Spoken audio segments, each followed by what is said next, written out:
Buenos días, amigos, hermanos, en esta mañana, diciembre 6 del año 2020. Es un placer y un honor, hermanos, nuevamente para mí estar acompañándolos en la mañana de hoy y que me acompañen a través del estudio de la Escritura y de nuestro sermón dominical.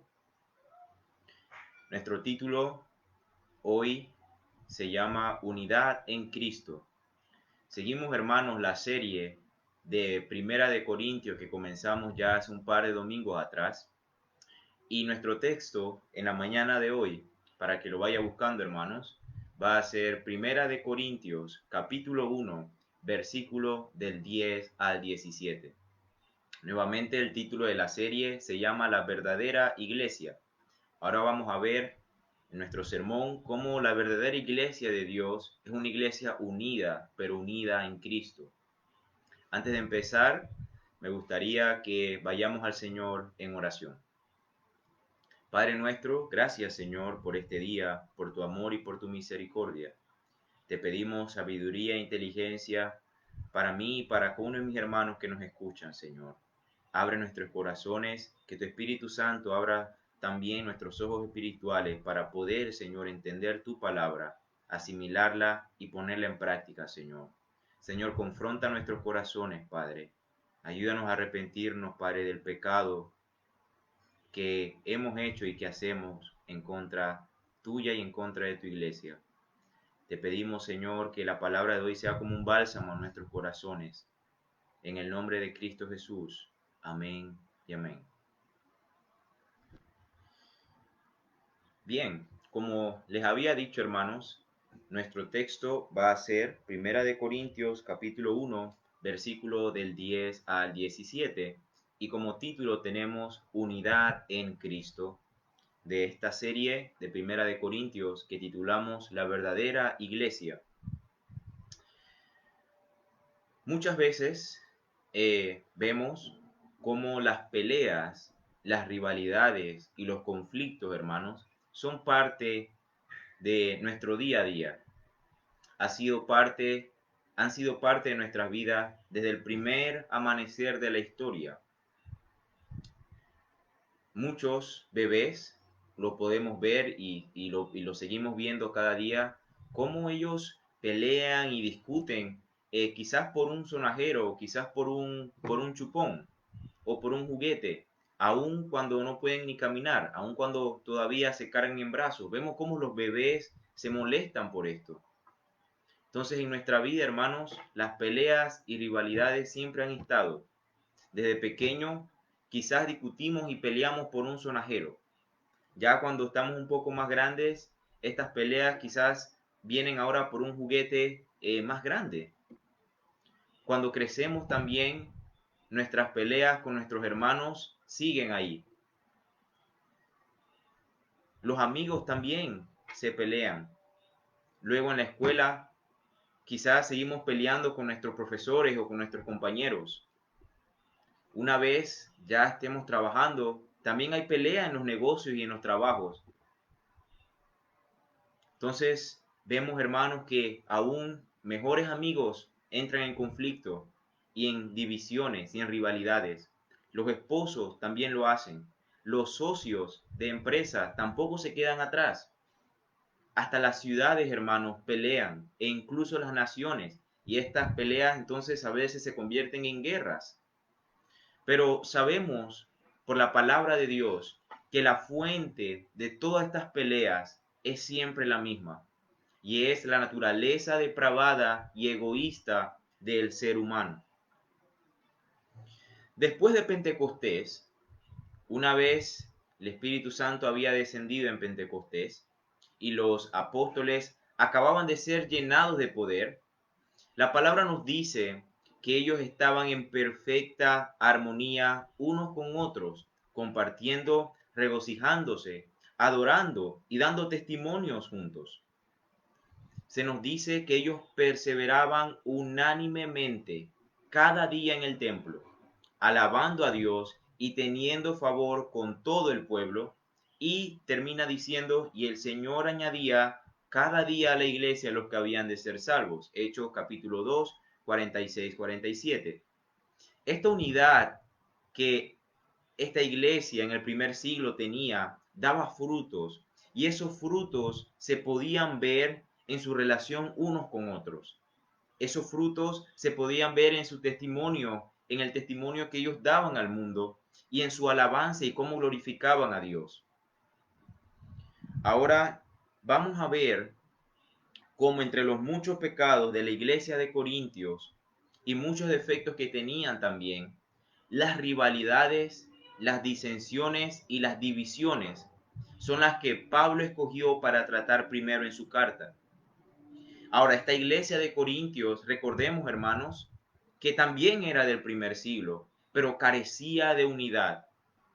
Esta iglesia estaba inundada por un pecado de egoísmo y por muchos pecados más, pero principalmente ese pecado de egoísmo y rivalidad era lo que creaba las disensiones, lo que creaba las divisiones dentro de la iglesia. En nuestro versículo 9 del capítulo 1, Pablo les dice a qué ellos fueron llamados. Pablo les recuerda. Las saludaciones y las bendiciones de Pablo terminan hasta el versículo 9, porque ya desde el 10 en adelante, entonces él va a empezar a tratar los temas de esta iglesia uno por uno. Pero el versículo 9 es importante que lo recordemos nuevamente antes de empezar a, a desglosar nuestro versículo 10. Y Pablo les dice, fiel es Dios, por el cual fuisteis llamados a la comunión con su Hijo Jesucristo, nuestro Señor. Pablo les recuerda por qué ellos han sido llamados. Ellos han sido llamados a la comunión con el Hijo de Dios, a la comunión con aquel quien está sentado a la derecha del Padre. Y por eso en el versículo 10 le dice, os ruego pues, puesto que han sido llamados a tener una comunión íntima con Cristo, os ruego pues, hermanos. Nuestro primer punto de este sermón, hermanos, vamos a ver y se titula Apuntando a una sola dirección. Vamos a ver cómo Pablo quiere que toda la iglesia de Corintio apunte y vaya siempre a una misma dirección. Pero él comienza así, os ruego pues, hermanos. Esto es de subrayar, hermanos, porque vemos que es una reprensión suave y sutil de parte del apóstol al llamarle hermanos, puesto que la iglesia de Corintio estaba pasando por muchas tribulaciones, por muchos pecados también, y estaban cayendo en errores gravísimos, pero aún así Pablo les dice, hermanos. Él no les dice, ustedes que se hacen llamar hermanos, sino que Pablo les dice, os ruego pues, hermanos, diciéndoles que son hermanos de un solo Padre. ¿Por qué se pelean? ¿Por qué están divididos? Ustedes son miembros de un solo cuerpo, son hermanos y todos son beneficiarios de la misma gracia de Dios. Entonces, Pablo muy inteligentemente usa esta frase para ir creando en ellos para que ellos pudieran ver de que son un solo miembro, miembros de una sola iglesia, porque Cristo es uno. Y Él les dice, os ruego pues, hermanos, pero Él les dice que por el nombre del Señor Jesucristo, Él os ruega. Él, Pablo, no dice, os ruego por mi propio nombre o por amor a mí, porque al mencionarle el nombre del Señor Jesucristo, él sabía que como hermanos, ese nombre debería de ser precioso para ellos, así como lo es para nosotros hoy en día. La reprensión del apóstol es en el nombre de aquel a quienes ellos claman en oración. Por el nombre del Señor Jesucristo, de nuestro Señor Jesucristo. Es el mismo nombre por quienes ellos han sido llamados también. Ahora, el motivo de la reprensión no era porque estaban dejando mal a Pablo, aquel fundador de la iglesia, sino que el nombre de Cristo estaba siendo manchado por esas divisiones. Es por eso que él le dice, por el nombre de nuestro Señor Jesucristo os ruego. Él no le está diciendo, hermanos, los ruego, por favor, miren que yo soy apóstol, yo fundé esa iglesia, mi testimonio está quedando mal con su comportamiento. No, Pablo estaba claro que no importaba lo que pasara con él o lo que la gente pensara de él, sino que Pablo estaba preocupado porque el nombre de Cristo estaba siendo manchado por causa de ellos. Y es por eso que le dice, os ruego pues, hermanos, por el nombre de nuestro Señor Jesucristo. Pero ¿qué les ruega? ¿Qué les ruega Pablo? ¿Cuál es su ansia? ¿Cuál es su desespero para rogar a estos hermanos? Él les dice que habléis todos una misma cosa. Es decir, que profesen la misma verdad y que expresen esta verdad usando las mismas palabras. Pablo nuevamente les dice, os ruego por el nombre del Señor Jesucristo que habléis todos una misma cosa.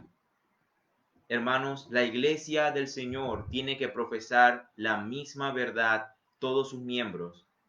Y si es posible también usando las mismas palabras o las mismas frases para comunicar estas doctrinas y verdad. Y lo que Pablo está diciendo aquí, hermanos, señala la necesidad de la iglesia de tener confesiones de fe y artículos de fe. Confesiones que hayan sido leídas y aceptadas por los líderes de la congregación. Ahora, ¿por qué Pablo les ruega que habléis todos una misma cosa? A través de la historia, hermanos, se ha visto cómo el usar nuevas palabras o frases para expresar la verdad del Señor a menudo trae como consecuencia herejías o la doctrina se cambia por causa de usar nuevas frases. Y entonces nuevas herejías se cuelan dentro de la iglesia que suenan muy parecida a la verdad de Dios, pero sin embargo comunican otra verdad, comunican otra doctrina que no es la que se encuentra en la palabra del Señor. Entonces, el usar las mismas palabras y frases para expresar las doctrinas, hermanos, siempre es sano para la iglesia. Ahora, me gustaría hacer un pequeño punto aquí para hablar acerca de la confesión de fe. La confesión de fe, hermanos, es necesaria porque es una declaración completa de las doctrinas del Señor. Pero la confesión también que estamos viendo y leyendo como iglesia es precisa porque busca las palabras exactas a fin de que la verdad sea preservada, de que no se cambie, de que no se adultere la doctrina del Señor que nos ha dejado en su palabra. Pero la confesión también es ordenada porque busca ordenar en un orden lógico todas esas verdades a fin de presentarlas a nuestra mente más clara y poder entenderlas y asimilarlas más rápidamente. Ahora, ¿debemos tener una confesión de fe? Bueno, personalmente, hermanos, creo que sí debemos para establecer la verdad de las escrituras y no andar divagando por pensamientos, porque es muy fácil divagar o decir lo que yo creo, lo que yo pienso y me parece que esto significa esto o lo otro, pero es necesario que vayamos a las escrituras y que veamos las doctrinas que ya están ahí y su interpretación. Es absolutamente necesario, hermanos, que pongamos por escrito estas verdades y esto se hace por medio de las confesiones. Ahora, ¿qué beneficio nos trae una confesión? Bueno, el primero es la defensa de la verdad. La confesión de fe defiende la verdad del Señor, procurando de que no se cambie y y que no usemos otras palabras diferentes o que las herejías no se cuelen dentro de la iglesia. Pero segundamente, la confesión trae como beneficio la unidad de la iglesia. Y esto es lo que Pablo estaba buscando en la iglesia de Corintios. La unidad parte de que todos creemos lo mismo, por lo menos en lo fundamental. Es imposible, hermanos, que todos estemos de acuerdo absolutamente en lo mínimo, pero en lo esencial, en las doctrinas fundamentales, debemos todos de creer lo mismo. Sin una confesión, una iglesia muy probablemente no va a tener unidad en lo que cree. Sin una confesión tampoco se puede saber quién puede ser miembro de la iglesia. Puede ser miembro de la iglesia todo aquel que crea lo mismo que nosotros creemos. Entonces, como cristianos, no queremos cambiar la verdad del Señor, queremos preservarla. Pero, ¿qué está diciendo Pablo? Que hablemos todos una misma cosa y que no haya entre vosotros divisiones. Hermanos, las divisiones dentro de la iglesia son consecuencia de nuevas doctrinas o nuevas formas de adoración. Cuando alguien entra a una iglesia y dice, creo que la adoración que están haciendo no es la correcta para estos tiempos. Creo que hay que cambiar esto, hay que cambiar la música, hay que cambiar la letra, la vestimenta. Entonces ese hermano va creando dentro de la congregación división y disensión, porque está diciendo algo más, está añadiendo algo más a la forma de la que adoramos, está añadiendo nuevas doctrinas a nuestra creencia fuera de la Biblia. Entonces tenemos que tener muchos cuidados, mucho cuidado. Y esto es lo que Pablo está diciendo aquí. Si todos hablan una sola cosa, si todos creen una sola cosa, no debe de por qué haber divisiones. Pero el problema es que las herejías se estaban colando dentro de la iglesia de Corintio al frente de sus ojos y peor aún, los hermanos no se estaban dando cuenta de esto. Y luego Pablo le dice que no haya entre vosotros divisiones, sino que estéis perfectamente unidos en una misma mente y en un mismo parecer. Es como que si el apóstol estuviera diciendo, si ustedes tienen algún respeto y muestran amor por el nombre santo de Cristo, entonces estén perfectamente unidos. Ahora usted se podrá preguntar, ¿vamos a tener siempre el mismo parecer? Parece como un ideal que es inalcanzable, ¿no es cierto? Parece como algo difícil de conseguir dentro de la iglesia. Es como Mateo 5, versículo 48, cuando Jesús nos dice, sed perfectos como vuestro Padre Celestial es perfecto. Imagínese, ¿cómo podemos ser perfectos como nuestro Padre Celestial? Aquí parece que tenemos otro ideal inalcanzable, difícil de alcanzar, pero en aquellas metas que parecen difíciles de alcanzar, debemos de tener nuestra mente y nuestros ojos en Dios y no en nosotros. Si ponemos nuestros ojos en Dios, estos ideales que parecen inalcanzables, que parecen imposibles de tener dentro de la iglesia, se van a volver una realidad, porque no estamos viendo nuestro pecado, nuestra debilidad, nuestras fallas, sino que estamos viendo a Dios y a Cristo, aquel que nos capacita para esto. Entonces, hermanos, vamos a tener diferencias. Eso es cierto, eso es una verdad. Pero nuestra unidad en las cosas grandes, en los temas de mayor importancia, debe de extinguir todas las disputas y divisiones y desacuerdos pequeños. Estar de acuerdo en la mayoría de las cosas, hermanos, es necesario para la paz y el bienestar de la iglesia, porque andarán dos juntos si no estuvieran de acuerdo. Amos capítulo 3, versículo 3. Hermanos, es imposible. Una iglesia no puede estar dividida. Eso va en contra de la palabra de Dios. Eso no tiene sentido. Y es lo que Pablo le estaba diciendo aquí. Estén perfectamente unidos en una misma mente y en un mismo parecer. Ahora vamos con nuestro segundo punto. Y vamos en este segundo punto a ver los 4 partidos dentro de la iglesia de Corintios. Dentro de la iglesia habían 4 partidos, así como lo escuchan, hermanos. Y vamos a ver cuáles son esos 4 partidos. Pero primero vamos a leer nuestro versículo 11. Dice, porque he sido informado acerca de vosotros, hermanos míos, por lo de Cloe, que hay entre vosotros contiendas. Aquí, hermanos,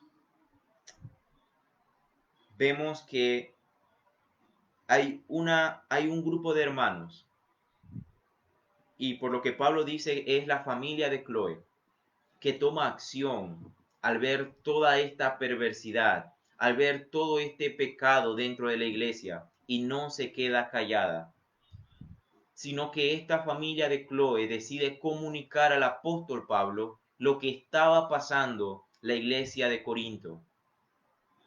Y aquí damos gracias a Dios por esta familia y por estos hermanos. Y admiramos a Cloe, porque ella dijo lo que estaba pasando y lo hizo público diciendo, apóstol, hay problemas en esta iglesia y eso es malo. Se debe de hacer algo al respecto. Y quién sabe, quizás si no hubieran sido por la gracia de Dios, por medio de ellos, no hubiéramos tenido la carta de Primera de Corintios, porque el apóstol nunca hubiera sabido lo que estaba pasando en esa iglesia. Pero ellos, esta familia se levantó y no se quedó callada, sino que comunicó el problema para buscarle una solución. Y lo que ellos estaban mostrando era simplemente verdadero amor. No es que la familia de Chloe era la más bochinchosa, ¿verdad? Los sapearon a la iglesia de Corinto lo que estaban haciendo mal. No, sino que esta familia estaba demostrando verdadero amor por la iglesia de Dios y por la novia de Cristo, porque le dolía lo que estaba viendo en la iglesia y querían que se solucionara. Imagínese, hermano, que un familiar suyo, ni Dios lo permita, ¿no?, sea diagnosticado por cáncer. Y el doctor, cuando lo atiende a su familiar, el doctor sabe que tiene cáncer, pero el doctor, para no decirle las malas noticias, él les dice, bueno, o él piensa, no queremos preocupar a nadie, no queremos hacer de esta tarde una tarde triste, negra, fea, así que voy a echar perfume en el cuarto, voy a ponerle polvo al paciente y decirle que todo está bien, que no se preocupe, que siga adelante y que no tiene nada. El paciente se va a ir contento, alegre, oliendo a polvo fresco y nada ha pasado. Hermano, esto no puede ser, ¿verdad? Si la paciente tiene cáncer, tiene que comunicársela, tiene que comunicarle la noticia para que empecemos la quimioterapia o el proceso de sanación rápidamente, lo antes posible. Pero hay muchos hermanos, lastimosamente, que demuestran su falta de amor por la iglesia, por la novia de Cristo, al quedarse callados cuando algo sucede o cuando algo está mal en la iglesia. Simplemente porque no se quieren ver involucrados, se hacen de la vista gorda como que nada pasa cuando los pecados y las divisiones pasan al frente de sus ojos, deciden quedarse callados.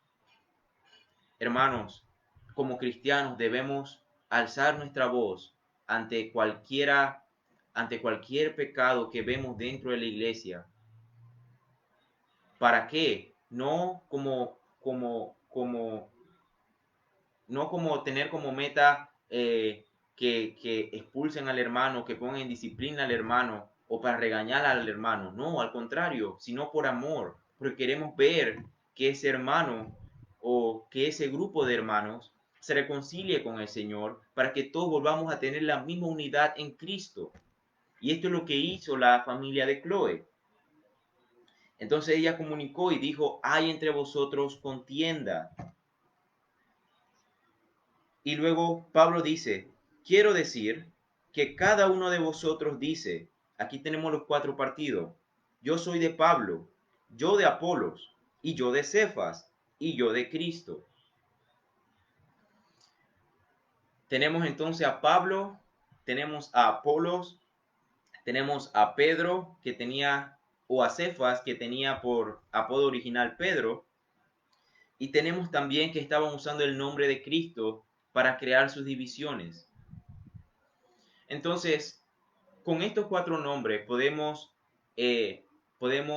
ver o podemos suponer, hermanos, que los cuatro grupos tenían las siguientes características. Lo que se hacían llamar que eran de Pablo, sin duda, quizás principalmente serían los gentiles, pues Pablo siempre había estado predicando del evangelio de la libertad cristiana y el fin de la ley. Entonces es muy probable que los seguidores de este partido, hermanos, estaban convirtiendo la libertad en libertinaje y usando el cristianismo como excusa para hacer lo que les daba la gana. Ahora, los que dicen yo soy de Apolos, ¿quién era Apolos? Bueno, tenemos un boceto de Apolos en Hechos capítulo 18, versículo 24, donde la palabra nos dice que él era judío de Alejandría, él era elocuente, pero también se nos dice que era poderoso o versado en las escrituras. Entonces quizás lo que se hacían llamar que eran de Apolos representaban sin duda aquellos que se creían más intelectuales que los demás hermanos. Pero había otro grupo también que se hacía llamar de Cefas o Pedro. Ahora, cuando el apóstol, ¿por qué ellos están diciendo Apolos y Pedro? Bueno, cuando el apóstol terminó de predicar por 1 año y medio en Corintios, Apolos fue el que siguió la obra predicando y era un predicador muy elocuente, con muy buena oratoria. Pero también Pedro tuvo su parte en la iglesia de Corintios. Y es muy probablemente, hermanos, que judíos que trataban, este grupo eran judíos que trataban de enseñar que los cristianos tenían que observar la ley tradicional judía. O en otras palabras, hermanos, serían los legalistas que exaltaban la ley a costa de rebajar la gracia del Señor. Recordemos que el mismo Pedro también es reprendido por el apóstol Pablo por causa del legalismo en las escrituras. Pero había otro, hermanos, otro grupo también que se hacía llamar los de Cristo. Y esto quizás, hermanos, se creían más sabios que sus propios maestros, que sus propios fundadores, pues ellos tenían por muy en poco a Pablo, a Pedro y a Apolos, y tenían muy en poco su ministerio, y lo menospreciaban a tal grado que negaron para ellos que estos fueran de alguna utilidad o servicio. Y ellos ellos hacían llamar los de Cristo, como que si Cristo les perteneciera solamente a ellos y a nadie más.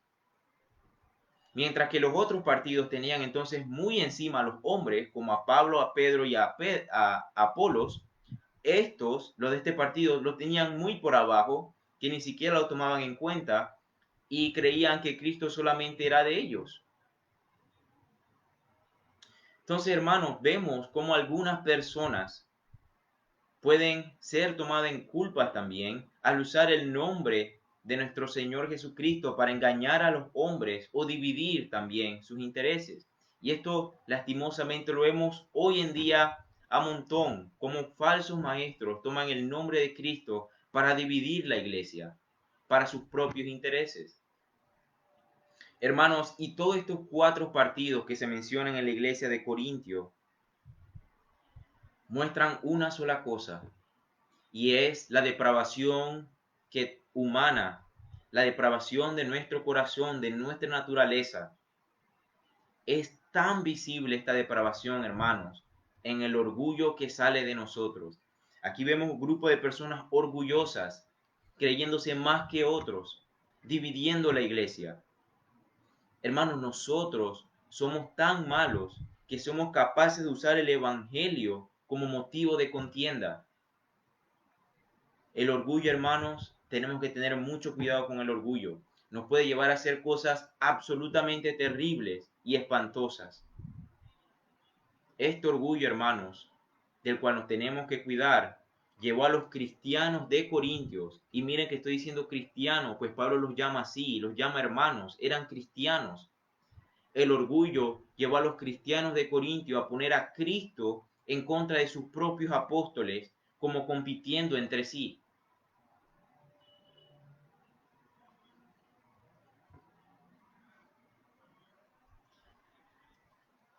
Nuestro punto número 3, tenemos unidos en Cristo, y es nuestro versículo 13. Pablo, luego de haberles mencionado los partidos que ellos mismos se hacían tener dentro de la iglesia, les dice, ¿acaso está dividido Cristo? Hermanos, el principio central del argumento de Pablo es que los creyentes son uno en Cristo y no deberían hacer nunca nada que trastorne esa unidad. Ese es el principio central del argumento de Pablo. Somos uno en Cristo, por lo que tenemos que cuidar nuestra unidad lo más posible. Pero esto no estaba sucediendo en la iglesia de Corintios. Y Pablo llama su atención haciendo una pregunta a ellos mismos. ¿Acaso está dividido Cristo? No, hermanos. Hay un solo Cristo y por lo tanto los cristianos debemos tener un solo corazón. Pero Pablo le hace otra pregunta también para confrontarlos. ¿Fue crucificado Pablo por vosotros? No, hermanos. Él les había enseñado otra doctrina. Él les había enseñado que Cristo fue crucificado por ellos, que murió por sus pecados y los compró por el precio de su propia sangre. Y por lo tanto, hermanos, ellos no deberían ser siervos de hombres, ni llamar amo a ningún hombre, ni ser llamados por su nombre o por cualquier otro hombre. Solo por el de Cristo, pues este era su verdadero Salvador, que los había redimido por su sangre. De modo que no eran suyos, ellos no eran suyos propios, ni de ningún otro, sino que de Cristo, y debían glorificarlo con sus almas y su cuerpo. Esta era la doctrina que Pablo había sembrado en la iglesia de Corintios, pero se había distorsionado producto de su orgullo y de su pecado. Y hermanos, aquí tenemos la base de nuestra unidad. La iglesia verdadera de Cristo es una iglesia unida. Y la base de esta unidad es que el mismo que murió por mis pecados, murió también por los pecados de mis hermanos o mis hermanas, quien es Cristo, el Hijo de Dios. Compartimos el mismo Salvador. Somos beneficiarios de la misma gracia provista por el mismo Señor. Esta es la base de nuestra unidad, hermanos. Pablo no termina aquí, sino que le hace otra pregunta. Le dice, ¿o fuisteis bautizados en el nombre de Pablo? No, hermanos. Ellos fueron bautizados en el nombre del Padre, del Hijo y del Espíritu Santo. El apóstol no pretendía ser el autor de una nueva revelación, hermanos, o propagar una nueva religión. Si él hubiera querido esto, lo hubiera bautizado en su nombre. Pero él bautizaba en el nombre del Padre, del Hijo y del Espíritu Santo. Él bautizaba en el nombre de Cristo, hermanos. Entonces, hermanos, no es que Pablo estaba teniendo en poco el bautismo, sino que le estaba diciendo, recuerden quién es su Salvador. Yo solamente soy un instrumento más del mismo Salvador, soy un hermano más de ustedes. ¿Por qué toman orgullo al decir que son de mi partido o que son de mi grupo? No, todos somos del mismo grupo que es Cristo. Hermanos, una iglesia cristiana que está dividida es una contradicción. No puede ser.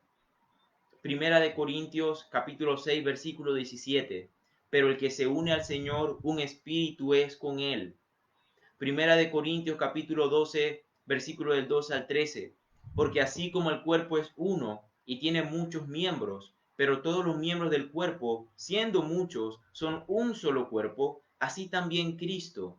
Porque por un solo espíritu fuimos todos bautizados en un cuerpo, sean judíos o griegos, sean esclavos o libres, y a todos se nos dio a beber de un mismo espíritu.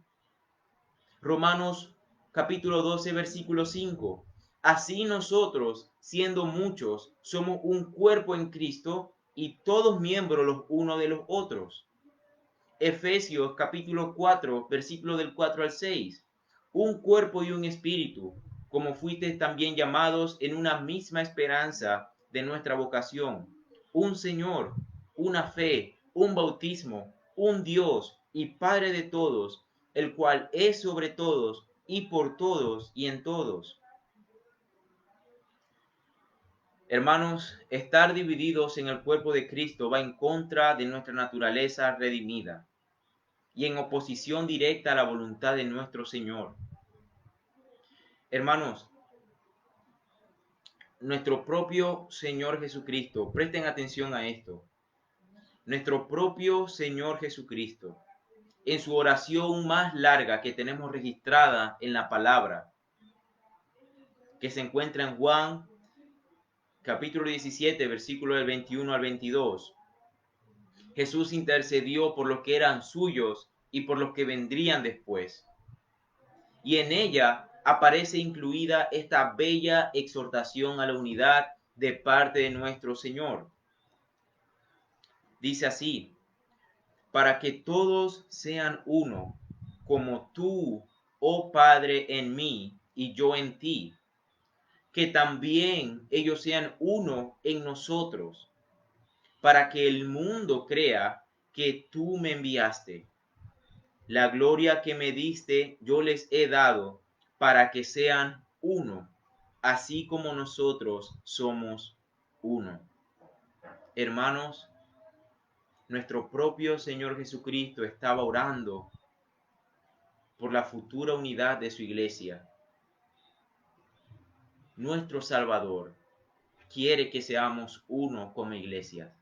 Hagamos todo lo posible, hermanos, para mantener la unidad, porque así damos testimonio de nuestro Señor Jesucristo. Así haremos que el mundo crea que el Padre envió al Hijo. Comunicamos el Evangelio cuando somos uno como iglesia. Y luego, hermanos, como cuarto punto y último, vamos a ver las prioridades. Las prioridades del apóstol Pablo, y esa prioridad era la predicación de la palabra del Señor. Capítulo del 14 al 17. Doy gracias a Dios de que a ninguno de vosotros he bautizado, sino a Crispo y a Gayo, para que ninguno diga que fuisteis bautizados en mi nombre. También bauticé a la familia de Estéfanas. De los demás, no sé si he bautizado a algún otro. Pues no me envió Cristo a bautizar, sino a predicar el Evangelio, no con sabiduría de palabras, para que no se haga vana la cruz de Cristo. Hermanos, cuando el apóstol dice, doy gracias a mi Dios de que a ninguno de vosotros he bautizado, no que el apóstol, esto no significa que el apóstol se estaba negando a esta ordenanza del Señor, o que pensaba que era mala, sino que algunas personas en la iglesia de Corintios hicieron un mal uso, hermanos, del que él los bautizara.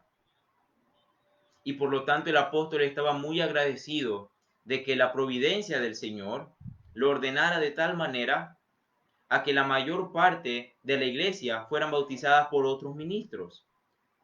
Y entonces Pablo se alegra de esto. Él está diciendo, así no podrán decir, ni podrán jactarse, ni podrán caer en la tentación del orgullo de que fueron bautizados por mí, por un apóstol. Y luego dice, a ninguno de vosotros he bautizado, sino a Crispo y a Gayo.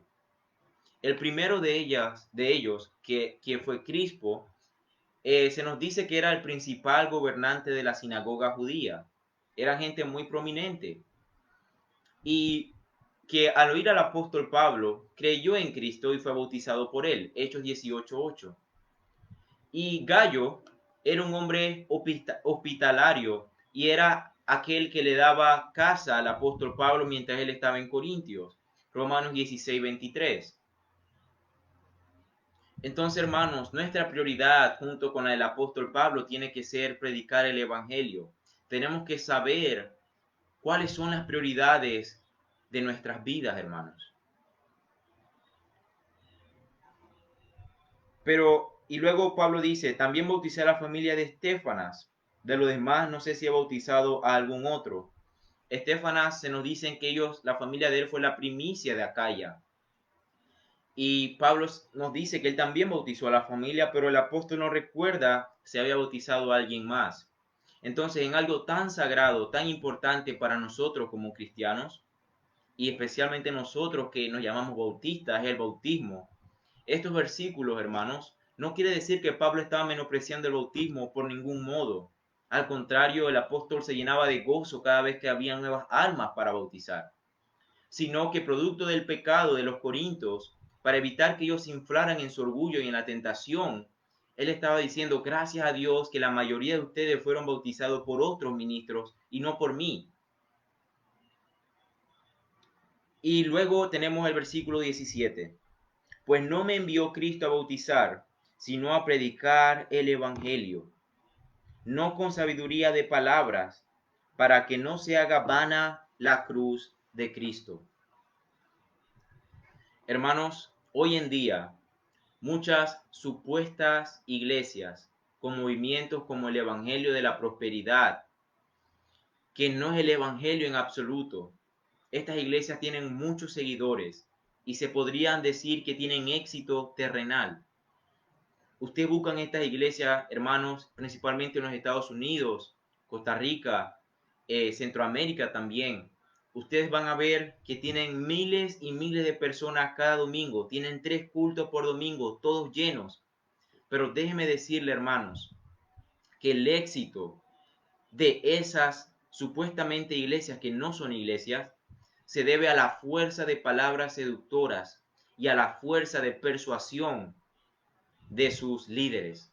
Aquellos llamados pastores tienen palabras seductoras, ellos tienen el poder, hermanos, de hablar y de persuadir a los demás para que lo sigan. Ellos tienen una buena oratoria, una buena manera de expresarse, ellos saben cómo comunicar, ellos saben cómo hablar, de manera de que engañan la mente de sus seguidores.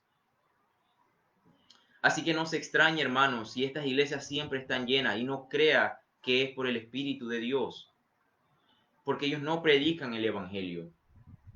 Pero por otro lado, cada uno de los convertidos de la verdadera iglesia del Señor no se debe a la persuasión del predicador de ese día, sino que se debe al poder divino que acompaña a la doctrina de la cruz cada vez que es predicada.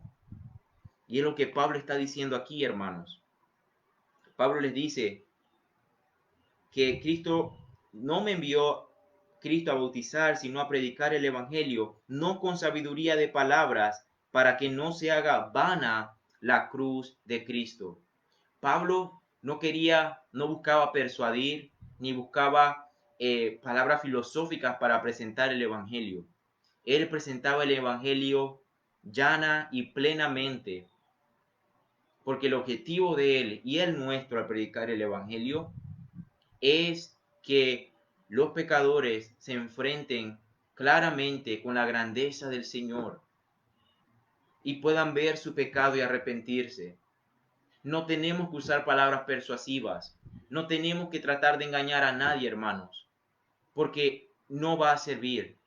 La única forma de que una persona se convierta y sea miembro de la verdadera iglesia del Señor es porque el poder divino ha actuado sobre él o ella. Y esta doctrina que predicamos de la cruz es acompañada de ese poder divino, del Espíritu Santo. Nosotros solamente somos instrumentos para que esa persona se convierta y forme parte de la iglesia verdadera. Para terminar, hermanos, quiero resaltar 3 aplicaciones como iglesia. Número 1, debemos de hacer todo lo posible para mantener la unidad de la iglesia. Debemos de hablar y entender las mismas doctrinas. Es importante, hermanos. Es lo que Pablo le estaba comunicando a la iglesia de Corintios. hablen la misma cosa, sean del mismo pensar, del mismo parecer. Número 2. Si vemos discrepancias o divisiones dentro de la iglesia o pecado públicamente dentro de la iglesia entre hermanos, debemos de comunicarlas prontamente como hizo la familia de Chloe, a los ancianos, a los líderes o al pastor, para poder solucionarlos antes de tiempo, hermanos. Así vamos a demostrar amor por Cristo y por su iglesia. Y número 3, hermanos, oremos para que el Señor nos ayude a ver las prioridades en nuestras vidas. El apóstol Pablo tenía muy en claro que su prioridad no era bautizar, sino la de predicar. Para esto él había sido llamado, para esto había sido nombrado apóstol de Cristo. Hermanos, oremos para que el Señor nos ayude a ver las prioridades de nuestras vidas. Haciendo esto, hermanos, estaremos determinados a servir al Señor en verdad y en unidad, y no a vivir en la carnalidad y confusión de la disensión y la división. Oremos. Padre nuestro que estás en los cielos, gracias, Señor, por tu palabra.